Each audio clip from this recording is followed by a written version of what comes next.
मेरा जो hair line का प्रॉब्लम था ना, ये दिन ब दिन बहुत ज़्यादा बढ़ रहा था। एक्चुअली मैं हेयर पैच यूज़ कर रहा था।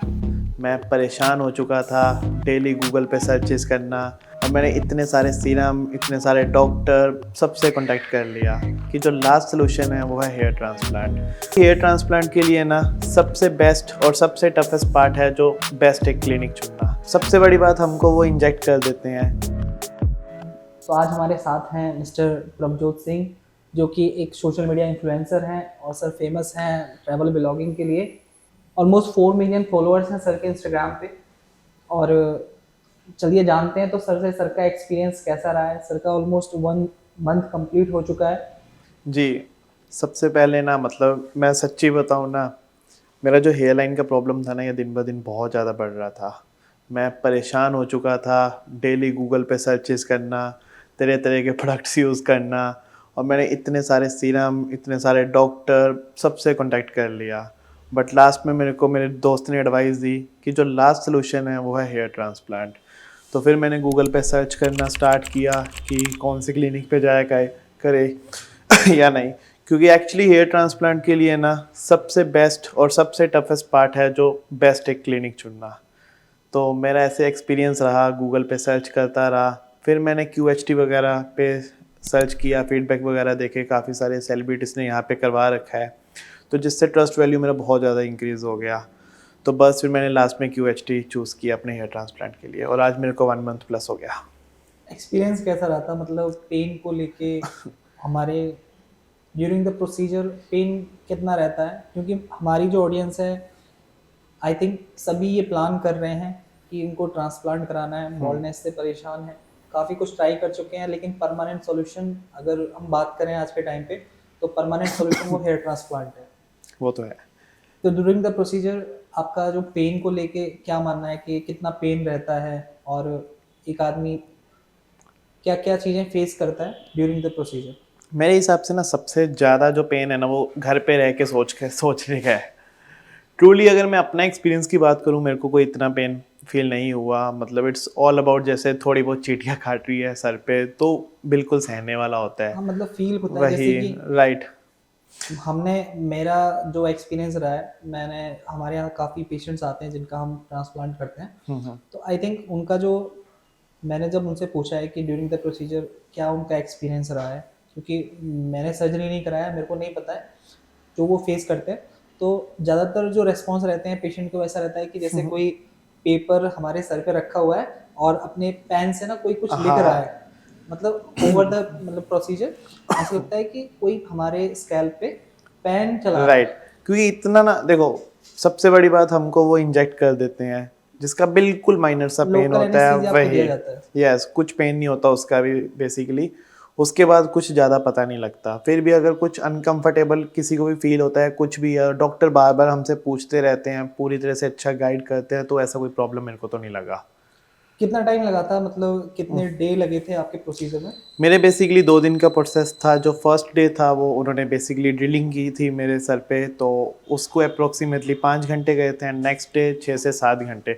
बट बीच में क्या है ना, मेरे को बार बार रिफ्रेशमेंट आती रही, वॉशरूम ब्रेक मिलता रहा, डॉक्टर बार बार पूछते रहे हाल चाल, तो मेरे को इतना कोई फील नहीं आया। अब वो चीज़ तो है देखिए, क्योंकि हेयर ट्रांसप्लांट का जो प्रोसीजर है इसमें 2 से 3 दिन लगते हैं। आपका जो केस था वो हेयरलाइन और टेम्पल्स का था, और अप्रोक्स आपके 3000 ग्राफ्स लगे थे yes, during the procedure. Yes, जो हमारा केस है, अगर 3000 टू 4000 रहता है तो हम कोशिश करते हैं कि 2 दिन के अंदर वो प्रोसीजर कंप्लीट हो जाए। डेफिनेटली। अगर ग्राफ्ट्स हमारे 4000 से ऊपर इंक्रीज होते हैं पेशेंट के, 4500 है, 5000 है, बॉल्डनेस एरिया उनका काफ़ी ज़्यादा बढ़ चुका है, देन थर्ड डे हम रिकमेंड करते हैं ताकि प्रोसीजर थोड़ा आराम से हो जाए, पेशेंट कंफर्टेबल रहे, यस। कोई प्रॉब्लम ना क्रिएट हो। क्योंकि ड्यूरिंग द प्रोसीजर हमको ओटी में लेटे रहना है, पेशेंट ज़्यादा कंफर्टेबल नहीं रहते, और ऐसा भी नहीं है कि पेशेंट कॉन्शियस नहीं है, कॉन्शियस रहता है। आप भी आई थिंक कॉन्शियस होंगे, राइट, पेशेंट डॉक्टर से बात करते रहते हैं, है ना? ड्यूरिंग द प्रोसीजर क्या चल रहा है, कैसा चल रहा राइट, है। राइट। पेशेंट हैं वो भी डॉक्टर, मतलब डॉक्टर्स हैं वो भी पेशेंट के साथ प्रॉपर इंटरेक्शन में रहते हैं। अगर कोई प्रॉब्लम है या कुछ भी अनकंफर्टेबल फील कर रहे हैं तो वहाँ पे वो शेयर कर सकते हैं अपना। Right, right. एक चीज़ मैं आपसे जानना चाहूँगा, क्यूएसटी में ऐसी क्या चीज़ है जिसने आपको अट्रैक्ट किया है क्यूएसटी में हेयर ट्रांसप्लांट जो आपने चुना? क्योंकि आजकल आप देखोगे इंडिया के अंदर हर सिटी में हेयर ट्रांसप्लांट सेंटर ओपन हो चुके हैं। तो क्यूएसटी में आपको और जो हेयर ट्रांसप्लांट सेंटर हैं, क्या डिफरेंट लगा है उनसे? ये क्वेश्चन का जवाब देने से पहले मैं आपको ये बताता हूँ, जो मैंने काफ़ी टाइम से बताया भी नहीं था अपने फॉलोअर्स को, कि बिफोर हेयर ट्रांसप्लांट काफ़ी लोग इवन मेरे को कमेंट भी कर रहे थे कि आपको तो नीड नहीं थी हेयर ट्रांसप्लांट की। एक्चुअली में मैं हेयर पैच यूज़ कर रहा था, और जितना एरिया मेरा हेयर ट्रांसप्लांटेड हुआ है ना, इतना ही मैं हेयर पैच यूज़ कर रहा था। बट मेरे को उससे बहुत ज़्यादा प्रॉब्लम आने लगी, मेरे टेम्पल ख़राब हो गए, और पहली बात तो वो बहुत ज़्यादा अनकम्फर्टेबल होता है। और लाइक स्विमिंग पूल में अगर किसी को जाना हो, और मेरे को स्काई डाइव का बहुत शौक है, स्विमिंग पूल में जाना हो तो वो काफ़ी दिक्कतें देता है। बाई चांस वो उतर जाए तो इंसान बेइज्जती भी फील करता है उस टाइम। और रही बात क्यूएचटी का, मेरे को क्या अट्रैक्ट किया क्यूएचटी ने, जैसे आपको पता है राजपाल यादव, उन्होंने भी या क्यूएचटी चूज़ किया, और दया सर है जो सीआईडी से, उन्होंने भी यही चूज़ किया। तो वहाँ से जो एक ट्रस्ट वैल्यू है ना, बहुत इंक्रीज़ हो जाती है, क्योंकि वो सब ऐसे लोग हैं जो कभी अपने बालों के साथ रिस्क नहीं लेंगे। तो वो चीज़ ने मेरे को बहुत अट्रैक्ट किया कि वो लोग करवा सकते हैं यहाँ से, तो मैं क्या हूँ। सबसे बड़ा तो ये है। और रही बात क्यूएचटी के, मैंने जो व्हाट्सएप सपोर्ट पे बात की तो उन्होंने मेरे को 100 से ज़्यादा रिजल्ट्स भेज दिए अपने, जिसको देख के मैं शौक हो गया कि लोगों के क्या क्या यहाँ पे रिजल्ट्स आए हैं, कि 6-6, 8-8, 1-1 साल के उन्होंने मेरे को रिजल्ट भेजे, 6 महीने के, 8 महीने के, 1 साल के, जो मेरे को बहुत अच्छे लगे। लग ही नहीं रहा था कि इन्होंने हेयर ट्रांसप्लांट कराया है। तो वो चीज़ों ने मेरे को बहुत अट्रैक्ट किया। रही बात, हाँ, हर जगह हर गली मोहल्ले में हमको मिल जाएंगे क्लिनिक, बट बालों के साथ, स्किन के साथ, इन चीज़ों, अपनी बॉडी के साथ कभी इंसान रिस्क नहीं लेता। तो यही है कि अपना बेटर क्लिनिक चूज़ करो, जो मैंने क्यूएचटी चूज़ किया, और मेरे को इस चीज़ ने बहुत अट्रैक्ट किया। एक चीज़ मैं आपसे जानना चाहूँगा, आज भी ना लोग हेयर ट्रांसप्लांट कराने से पहले काफ़ी कुछ चीज़ें हैं, ऑयल वगैरह हो गए, शैम्पू वगैरह हो गए, बहुत कुछ यूज़ करते हैं, ताकि उनको लगता है कि जो हमारे बाल जा चुके हैं वो वापस आ सकते हैं। क्या आपके साथ कुछ ऐसा था? अकॉर्डिंग टू मी, जो मेरा एक्सपीरियंस बोलता है, मैं 6 महीने 1 साल ये चीज़ें यूज़ कर चुका हूँ। कभी देसी ऑयल हो गया, जिसकी आपने आजकल बहुत एडवर्टाइजिंग भी देखी होगी। हाँ, एक फेमस ऑयल है, वो बहुत मतलब हमारे पेशेंट्स भी आते हैं, वही, वो काफ़ी बताते हैं कि हमने यूज़ किया है, लेकिन अगर हेयर ऑयल से बाल वापस आते तो डेफिनेटली उनको हेयर ट्रांसप्लांट की नीड नहीं थी। एक्चुअली वही बात है, क्योंकि मैंने भी बहुत सारे सीरम यूज़ कर लिए, हेयर ऑयल यूज़ कर लिए, मेडिसिन भी ले ली, बट एक्चुअली में मेरे को लास्ट में ये पता लग गया कि जहाँ पे हमारी रूट्स नहीं है ना, कोई शक्ति ऐसी नहीं है वहाँ पे रूट्स वापस आ जाए, क्योंकि रूट्स हमारी हेयर ट्रांसप्लांट से ही वापस आ सकती है। तो इसलिए ही मैंने हेयर ट्रांसप्लांट का फ़ैसला लिया और हेयर ट्रांसप्लांट करवा लिया, और आज मैं आपके सामने बैठा हूँ 1 महीने के बाद दोबारा से।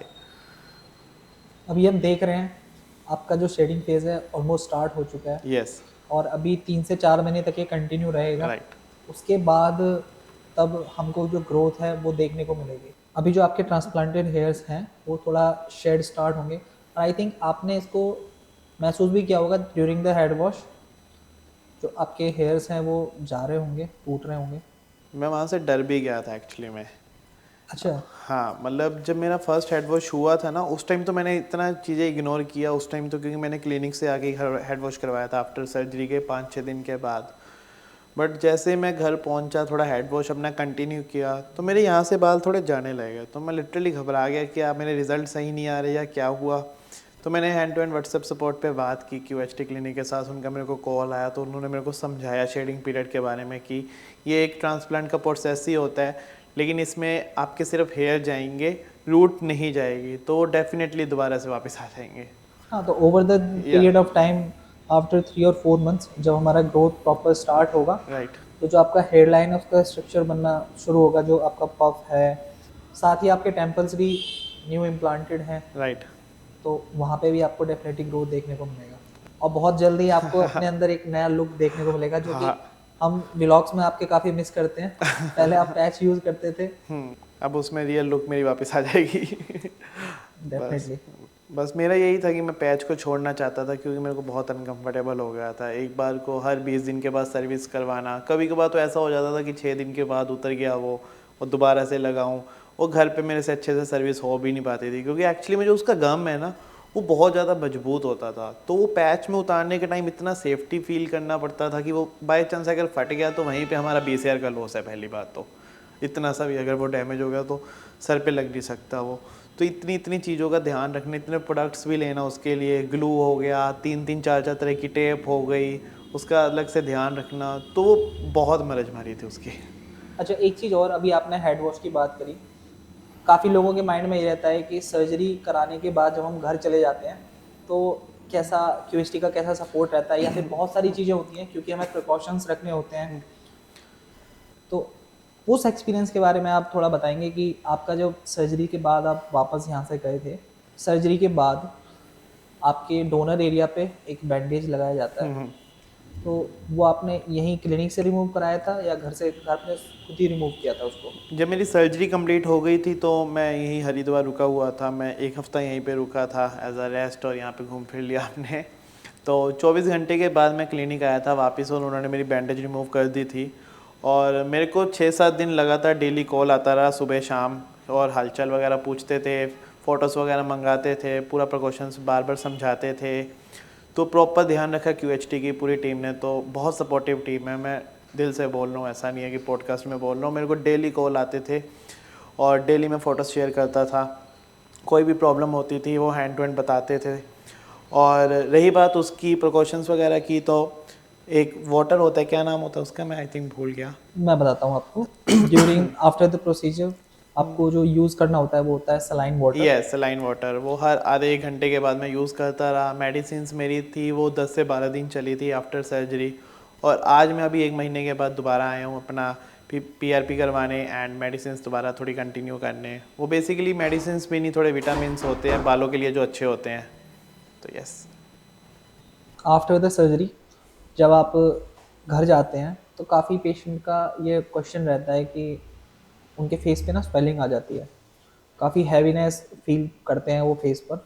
आपके साथ कुछ ऐसा रहा स्वेलिंग को लेके? आपको क्या लगता है कि मतलब आपका एक्सपीरियंस स्वेलिंग के साथ कैसा रहा है? स्वेलिंग की अगर मैं बात करूँ, अकॉर्डिंग टू मी ये थोड़ा स्किन टू स्किन भी मैटर करता है। बट अगर मैं अपनी बात करूँ तो मेरे को कोई ज़्यादा नहीं दिखी मेरे फेस पे स्वेलिंग। बिकॉज जिस दिन मेरी सर्जरी ख़त्म हुई थी उन्होंने मेरे फोरहेड पे एक बैंडेज चिपका दी थी, जिसकी वजह से मेरी आँखों पे, फेस पे स्वेलिंग आने का चांस बहुत कम हो गया था। इतना कोई घबराने की नीड नहीं है कि हमारा फेस इतना मोटा लगे या फूल जाएगा, तो ऐसा मेरे को कुछ फील नहीं हुआ। और वो भी जिस दिन मैं हेड वॉश करवाने गया था 5 दिन के बाद उन्होंने वो भी रिमूव कर दी थी। तो ये बिल्कुल नॉर्मल सी चीज़ है। बट हाँ, मेरे को जो टफेस्ट पार्ट लगा था थोड़ा, जैसे हम सबको सोने की आदत है, कभी इधर को कभी उधर को, कभी साइड पोज या कभी कुछ। सर्जरी के बाद 3 4 दिन या आई थिंक 5 दिन हमको एकदम स्ट्रेट सोना पड़ता है। हम उससे अपनी स्वेलिंग भी कंट्रोल कर सकते हैं, और अपने जो ग्राफ होते हैं स्टार्टिंग में वो थोड़े कमज़ोर होते हैं, तो उनको क्योंकि हील होने में थोड़ा टाइम लगता है, तो वो भी हम अपने सेफ रख सकते हैं। तो बस हाँ, एक ये प्रिकॉशन हमको लेना पड़ता है कि बहुत स्ट्रिक्टली कि थोड़ा हम स्ट्रेट सोएं, जितना ज़्यादा हम अवॉइड कर पाएँ इधर उधर को सोना, वो मैं बोलूँगा कि हाँ वो करना चाहिए। आपको कैसे आ रहा था, मतलब आप कंफर्टेबल थे उस पोजीशन में? हाँ, मैं कंफर्टेबल था, बट अगर मैं अपनी हैबिट की बात करूँ तो मेरे को हैबिट नहीं है इतना स्ट्रेट सोने की, तो मेरे को थोड़ा बहुत मुश्किल लगा। बट हाँ, जो लोग सोते हैं स्ट्रेट तो उनको कोई ऐसा नहीं है कि हाँ उनको टफ लगेगा या कुछ। सो इट्स टोटली डिपेंड करता है कि कौन कैसे सोता है। बट हाँ, मेरे को ज़्यादा हैबिट नहीं थी वैसे स्ट्रेट सोने की, बट मेरे को इतना मुश्किल नहीं लगा उसमें। हम भी रिकमेंड करते हैं जो हमारे पेशेंट्स हैं उनको नेक पिलो यूज़ करना चाहिए। अगर नेक पिलो हम यूज़ कर रहे हैं, सपोज अगर हम गर्दन को मूव भी करते हैं तो प्रॉपर नहीं यस, फोल्ड होता है, यस, तो ड्यूरिंग द स्लीप अगर नेक पिलो यूज़ किया जाए तो वो काफ़ी बेटर रहता है। राइट राइट, ये तो है, मैंने भी वो इवन यूज़ किया था। ये बात तो आपकी बिल्कुल ठीक है कि सर्जरी के बाद हमें 1 वीक के लिए काफ़ी प्रिकॉशंस हैं जो फॉलो करने होते हैं, इनका काफ़ी ध्यान रखना होता है क्योंकि बहुत मस्ट है हमारी अच्छी हेयर ग्रोथ के लिए, ताकि जो हमारा ट्रांसप्लांट है वो प्रॉपर अपना काम करे, जो हमारी ट्रांसप्लांटेड हेयर्स हैं, जो ग्राफ्ट्स लगे हैं वो अच्छे से ग्रो करें। आज आपके 40 डेज़ ऑलमोस्ट कंप्लीट हो चुके हैं यस। और पीआरपी आपका हुआ है। पीआरपी का एक्सपीरियंस कैसा रहा था आपका? ये पीआरपी का भी ना सबसे बड़ा एक मिथ है। मेरे को बहुत सारे कमेंट्स आ रहे थे, स्टोरी रिप्लाईज आ रहे थे कि हमारा थोड़ा बहुत हेयर फॉल हो रहा है, क्योंकि हेयर फॉल वगैरह के लिए भी पीआरपी एक बेटर सोल्यूशन है। जो पेशेंट्स और जो पेशेंट्स हमारे यहाँ आते हैं कंसल्टेशन के लिए, आई थिंक उनका अभी इतना थिनिंग चालू हुआ है, हेयर फॉल स्टार्ट ही हुआ है, और डॉक्टर्स उनको रिकमेंड करते हैं कि वो पीआरपी से भी टेक ओवर हो सकता है। लेकिन अगर हेयर फॉल ज़्यादा हो चुका है, जो हमारे हेयर ग्राफ्ट्स हैं वो जा चुके हैं, वहाँ पे रूट्स नहीं है, तो वो पीआरपी से वापस नहीं आते। हाँ, क्योंकि अगर रूट्स जा चुकी है तो वो पीआरपी से तो ऑब्वियसली वापस नहीं आएंगे। पीआरपी एक हमारा काम करेगी, जैसे हमारे बालों को थोड़ा स्ट्रॉन्ग करेगी, हेयर फॉल स्टॉप करेगी, लेकिन वो रूट नहीं पैदा करेगी। रूट पैदा करने का काम तो हेयर ट्रांसप्लांट का है। तो आज मैं आया था अपनी ये आफ्टर सर्जरी मेरी फर्स्ट पीआरपी है। मेरा एक्सपीरियंस अच्छा गया यहाँ पे। और जो वही मैंने आपको जो बताया सबसे बड़ी मिथ है, मेरे को रिप्लाइज काफ़ी आते थे कि लोग बोलते थे पेन कितनी होती है। तो एक्चुअली में मैं बताऊँ, मेरे को 0% पेन लगी इसमें, इस प्रोसेस में। जो माइनर सा होता है ना, लाइक हल्की सी सुई चुभी या लाइक चींटी ने काटा सर पे, बस वही वाली फीलिंग है। 1% मेरे को ऐसा कोई पेन नहीं लगी इसमें प्रोसेस में, क्योंकि एक्चुअली वो हमारे सर पे लाइक मसाज करते जा रहे थे, तो हमको फील ही नहीं आया कब उन्होंने इंजेक्ट किया कब नहीं किया। तो मेरे को एक कुछ भी ऐसा फील नहीं हुआ। काफ़ी लोगों के माइंड में ना ऐसा लगता है कि ना जाने कितनी सुइयाँ चुभाई जाती हैं। नहीं, सर्जरी को लेके भी, पीआरपी में भी काफ़ी लोगों का होता है। अलग अलग जगह पे जब लोग पीआरपी कराते हैं तो उनके एक्सपीरियंस मैंने देखे हैं, बताते हैं कि ड्यूरिंग द पीआरपी भी काफ़ी उनको पेन हुआ। तो उस चीज़ के लिए हम यहाँ पे काफ़ी एकदम पेन फ्री प्रोसीजर रखते हैं right, during the hair transplant process और ड्यूरिंग द पीआरपी, ताकि पेन को मिनिमाइज़ किया जाए। राइट, पेन ना हो, वो उस पे काफ़ी ज़्यादा ध्यान दिया जाता है। आप जिसकी बात कर रहे हैं, मसाज के लिए हम एक वाइब्रेटर यूज़ करते हैं यस, विद द पीआरपी। जैसे-जैसे आपको पीआरपी इंजेक्ट किया जाता है, साथ में वाइब्रेटर से उसको थोड़ा हल्का-हल्का मसाज किया जाता है ताकि पेन को कंट्रोल किया जाए। ताकि थोड़ा पेन माइंड वो भी हमारा महसूस ना हो। डाइवर्ट हो जाता है उस टाइम, तो फील ही नहीं आता है। और रही बात, अगर मैं प्रोसेस की बात करूं, तो वो बस जैसे नॉर्मल हम अपना ब्लड टेस्ट वगैरह करवाते हैं मार्केट से या कोई भी लैब वगैरह से, बस वो थोड़ा सा ब्लड लेंगे हमारा और उसका वो प्लाज्मा अलग करके बस हमारे सर पे इंजेक्ट कर देंगे। और वो वाइब्रेटर वगैरह जैसे इस्तेमाल करते हैं, तो मेरे को ऐसा कुछ पता नहीं लगा। तो सिंपल सा प्रोसेस है, according to me 15-20 minute, hardly आधे घंटे का प्रोसेस होगा। तो कोई इतनी कोई टेंशन लेने की बात नहीं है। 0 पेन ने पूरी, तो मेरे को ऐसा कुछ फील नहीं हुआ इसमें। सो अभी भी काफ़ी लोग हैं जो सोच रहे होंगे कि उनको हेयर ट्रांसप्लांट कराना चाहिए, नहीं कराना चाहिए, तो उन लोगों को आप क्या एडवाइस देना चाहेंगे? अभी जितने भी लोग लाइव देख रहे हैं यहाँ पे, मैं इतना ही बोलूँगा, कोई ये घर पे सोच के ना आप पेन फील करते रहोगे, तो एक्चुअली में आप जब QHT में आओगे आपको बिल्कुल भी पेन फील नहीं होगा। और मेरा एक्सपीरियंस बहुत अच्छा गया। QHT स्टाफ बहुत ज़्यादा सपोर्टिव है और मेरे को डेली कॉल आते रहे, जिसको मतलब मेरे को देख के खुश हो जाता था मैं कि हाँ, इतना ख्याल रख रहे हैं ये हमारा। और ऑल ओवर मेरा जो एक्सपीरियंस है मैं 100 आउट ऑफ 100 दूंगा। और मैंने प्रॉपर मेडिसिन, प्रॉपर प्रिकॉशन सब कुछ फॉलो किया और मेरा जो रिज़ल्ट है बहुत अच्छा लग रहा है मेरे को। आज ऑलमोस्ट 40 डेज़ कंप्लीट हो चुके हैं और अभी मैं 1 मंथ के बाद दोबारा आऊँगा अपनी पीआरपी लेने, तब मैं आपको दोबारा से अपना रिज़ल्ट शो करूँगा कि तब तक कितना इम्प्रूवमेंट है। Thank you so much. तब तक के लिए हम वेट करेंगे कैसा रिजल्ट रहता है। जो भी ग्रोथ रहेगी आपको वीडियोस के माध्यम से हम बताते रहेंगे। यस। तो आज थे हमारे साथ प्रभजोत सिंह, जिन्होंने अपना एक्सपीरियंस विद द QHT जो भी आज तक रहा है वो सभी शेयर किया है। सो आज के लिए इतना ही और जल्द मिलेंगे आपसे अगली वीडियो में अपने न्यू पेशेंट के साथ, और जो भी एक्सपीरियंसेस रहते हैं हेयर ट्रांसप्लांट के वो आप सभी के साथ हम शेयर करते रहेंगे। वीडियो में यहाँ तक बने रहने के लिए बहुत बहुत धन्यवाद।